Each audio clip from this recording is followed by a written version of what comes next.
Now let's get to the beer. I'm talking about the German-influenced beer, better known to drinkers around the world as Qingdao.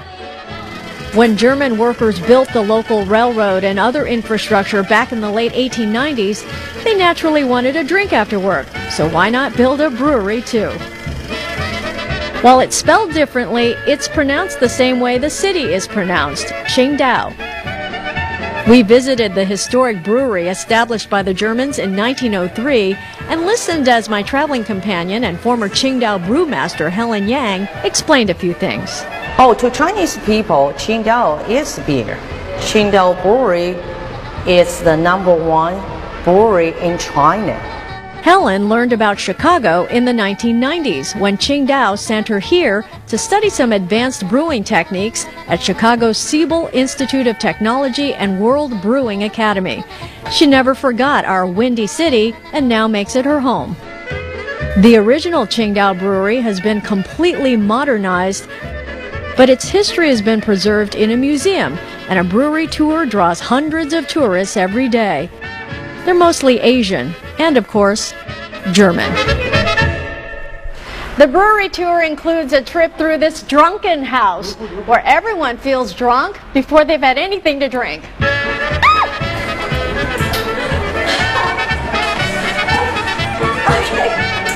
Naturally, the tour ends with free beer, and everyone, including me, indulges a bit.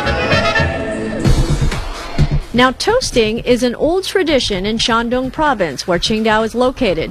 It's usually reserved for formal dinner occasions, but people in the beer hall toast too.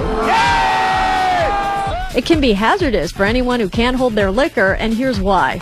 The tradition goes like this. The host makes 3 toasts within the first 10 minutes, and then the co-host makes 2. Then the guests are expected to toast the host to show their gratitude. Never raise your glass higher than the host because that would be disrespectful. The dangerous aspect is if the toast ends with a ganbei. That means bottoms up, and they expect you to chug whatever is left in your glass. It's easy to end up hammered if you're not careful. No one seems to know or care that much how this toasting drill evolved, but they believe it dates back to Confucius. Oh, and one more thing. Qingdao's version of a six-pack to go is, well, this. And the German influence doesn't end with beer and bunkers. So what was built by the Germans to be used as City Hall here in Qingdao, then used by the Japanese, Chiang Kai-shek, and the People's Republic of China, is now being used by the local Qingdao government. This European Gothic-style structure is the old German governor's mansion, built back in 1908.